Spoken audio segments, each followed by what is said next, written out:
Hello students, welcome back to my channel. आज हम जानेंगे राजस्थान इतिहास के प्रमुख स्रोत का पार्ट 2, जिसके अंदर हम सिक्के और लिखित इतिहास के बारे में देखेंगे। लास्ट वीडियो में हमने शिलालेख और ताम्रपत्र के बारे में देखा था। आज हम अगले दो यानी सिक्के और लिखित इतिहास के बारे में जानेंगे।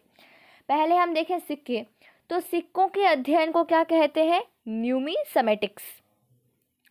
राजपूताने की रियासतों के सिक्कों के विषय पर कैब ने 1893 ईस्वी में the currencies of the Hindu status of Rajputana नामक पुस्तक लिखी थी। राजस्थान में कुछ स्थानों पर खुदाई के दौरान महत्वपूर्ण सिक्के मिले हैं, जिनमें सबसे प्रमुख कौन सा है? टोंक का रेड नामक स्थान, जहां से लगभग 3100 चांदी के पंचमार्क सिक्के मिले हैं। इसलिए रेड को प्राचीन भारत की टाटा नगर के नाम से भी जाना जाता है। रेड के तांबे की गण मुद्राएं भी मिली हैं तथा 6 सेनापति मुद्राएं भी यहीं से मिली हैं। ठीक है, नोट करना है, इम्पोर्टेंट क्वेश्चन है, जिन पर ब्राह्मी लिपि में वच्छ घोष लिखा हुआ है। रंगमहल हनुमानगढ़ से 105 तांबे के सिक्के मिले, जिन्हें क्या कहते हैं? मुरंडा। उदयपुर के आहड़ से 6 तांबे के इंडो ग्रीक मुद्राएं मिली है, जिन पर क्या, एक तरफ तो ग्रीक देवता अपोलो और दूसरी तरफ महाराजन त्रतर्स अंकित है। अब हम देखेंगे मेवाड़ रियासत में प्रचलित सिक्के। तो मेवाड़ के स्थानीय टकसालों में मुगलों का एलची सिक्का बनता था। मेवाड़ में चांदी का रूपक, तांबे के डिंगला, त्रिशूलिया, भिंडरिया, बिलाड़ी, करशापन तथा नाथ द्वारिया सिक्के प्रचलित थे। यहाँ पर गधिया, टका, दिरहम ये सिक्के भी चांदी और तांबे के थे। सलूम्बर में तांबे का पद्मशाही सिक्का चलता था। ठीक है, अब देखेंगे जोधपुर राज्य के सिक्के। यहाँ पर पंचमार्क, द्रंप, सैझेनियम, गजशाही सिक्का, लल्लूलिया रुपया, विजयशाही, तख्त सिंह तथा तांबे और डब्बूशाही व भीमशाही सिक्कों का प्रचलन था। जोधपुर राज्य में सोने के सिक्कों को क्या कहा जाता था? मोहर। अब देखते हैं चौहानों के सिक्के। तो चौहानों का 1192 ईस्वी का एक सिक्का है, जिस पर मोहम्मद बिन कासिम और पृथ्वीराज का नाम अंकित है। चौहानों में द्रंप, विशोपक, रूपक, दिनार ये सिक्के क्या थे? प्रचलित थे। आपको मैंने थोड़ी देर पहले एक सिक्का बताया था, गधैया सिक्के किसे कहते हैं ये? इन सिक्कों पर नागरी लिपि में लेखांकन का प्रारंभ होता था। इनमें राजा का चेहरा एवं अग्नि वेदिका धीरे धीरे भद्दा रूप धारण करती गई, जिससे क्या कहा गया इन्हें? गधैया सिक्का। कुछ प्रमुख सिक्के देखते हैं हम यहाँ पे, इम्पॉर्टेंट है, नोट करना है साथ साथ, और इनको कमेंट में लिखिएगा ताकि आपको याद हो अच्छे से। पीडीएफ नोट्स के लिए आप टेलीग्राम ग्रुप को ज्वाइन कर सकते हैं, जिसका लिंक मैंने अबाउट में दे रखा है। आप वहां से टेलीग्राम ग्रुप को ज्वाइन कीजिए, वहां आपको सभी प्रकार के नोट्स मिलेंगे। कुछ प्रमुख सिक्के हम देख रहे थे, जिनमें पहले आता है झाड़शाही सिक्के। जयपुर में कछवाहा वंश द्वारा प्रचलित मुद्रा थी ये। चांदोड़ी, उदयपुर की राजकुमारी चांद कंवर, इनके द्वारा चलवाए गए सोने के सिक्के थे। चित्तौड़ी, रियासत काल में मेवाड़ में प्रचलित मुद्रा। स्वरूप शाही मेवाड़ में प्रचलित मुद्रा थी। डिंगला, त्रिशूलिया, भिलाड़ी ये भी मेवाड़ के टकसाल में निर्मित तांबे के सिक्के थे। अक्षय शाही जैसलमेर रियासत में प्रचलित मुद्रा थी। कलदार ब्रिटिश काल में राजस्थान में प्रचलित सिक्के थे।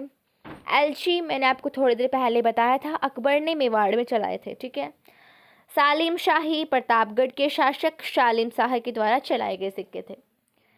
राजस्थान की विभिन्न रियासतों में भी समय समय पर विभिन्न सिक्कों का प्रचलन हुआ। इनमें मध्यकाल एवं मध्यत्तर काल के इतिहास की जानकारी मिलती है। इनमें स्वरूप शाही सिक्के तथा राव अमर सिंह राठौड़ के सिक्के महत्वपूर्ण हैं। मुगलों के शासनकाल में कुचामन के ठाकुर को सिक्के ढालने की अनुमति दी गई थी। कुछ लोगों ने नकली कुचामनी सिक्के ढालकर चला दिए, जिससे क्या किया गया? कुचामनी सिक्के जो थे वो काफ़ी चर्चित रहे थे। अब बात करते हैं हमारा चौथा प्रमुख स्रोत राजस्थान के इतिहास को जानने का, जिसे हम कहते हैं लिखित इतिहास। राजस्थान के इतिहास की प्राचीन सामग्री संस्कृत तथा प्राकृत भाषाओं में मिलती है। पृथ्वीराज विजय महाकाव्यम संस्कृत भाषा और कुवलय माला प्राकृत भाषा के अच्छे उदाहरण हैं। आप मुझे कमेंट कीजिएगा पृथ्वीराज विजय और पृथ्वीराज रासो के लेखक कौन हैं। ये दोनों अलग अलग रचनाएं हैं और दोनों के अलग अलग लेखक हैं। उसके बाद में मध्यकाल की सामग्री संस्कृत, हिंदी, राजस्थानी तथा अरबी फारसी भाषा के ग्रंथों में प्राप्त होती है। अगला आता है राजस्थान इतिहास के जनक कर्नल जेम्स टॉड कहे जाते हैं।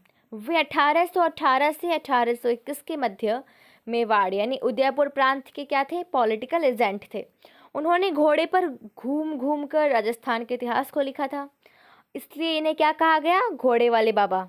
इन्होंने annals and antiquities of Rajasthan नामक पुस्तक का लंदन में 1829 में क्या करवाया था, प्रकाशन करवाया था। इम्पॉर्टेंट क्वेश्चन है, इसको नोट करना है। एक और आते हैं गौरी शंकर हीराचंद ओझा, जिन्हें GH ओझा कहते हैं। इसका सर्वप्रथम हिंदी में अनुवाद करवाया था किसका, जो जेम्स टॉड की बुक थी उसका। इस पुस्तक का दूसरा नाम central and western Rajput state of India है। ठीक है, कर्नल जेम्स टॉड की एक अन्य पुस्तक है ट्रैवल इन वेस्टर्न इंडिया, जो इनकी मृत्यु के बाद में 1837 में इनकी पत्नी थी, उन्होंने इसका प्रकाशन करवाया था। अब हम राजस्थान के इतिहास में जो लिखित साहित्यिक स्रोत हैं उनके बारे में देखते हैं। राजस्थानी साहित्य, साहित्यकार, इन सभी के बारे में जानेंगे। तो पृथ्वीराज रासो, जिसके साहित्यकार थे चंद्रबरदाई, बिसलदेव रासो के नरपति नाल, हमीर रासो के जोधराज, हमीर रासो के शारगंधर, संगत रासो के गिरधरांसिया, बैली कृष्ण रुक्मणी के पृथ्वीराज राठौड़, अचलदास खिचीरी वचनिका, इसके कौन थे, शिवदास गार्डन, कान्हड़दे प्रबंधन के पद्मनाभ पातल और पिथल, इसके कन्हैयालाल सेठिया, धरती धोरारी बहुत ही लोकप्रिय रहा है राजस्थान में, जिसके कन्हैयालाल सेठिया, लीलटास, इसके भी कन्हैयालाल सेठिया हैं लेखक, रूठी रानी चेतावनीरा चुंगटिया, इसके केसरी सिंह बारहट, राजस्थानी कहावता के साहित्यकार मुरलीधर व्यास, राजस्थानी शब्दकोश के सीताराम लालस, नैणसी ख्यात, इसके कौन थे साहित्यकार, मुहणौत नैणसी, मारवाड़ परगानारी विगत, इसके भी कौन थे, मुहणौत नैणसी। अगर आपको वीडियो अच्छी लगी तो वीडियो को लाइक कर दीजिए, चैनल को सब्सक्राइब कर लीजिए और कमेंट कीजिएगा वीडियो कैसा लगा। All the best.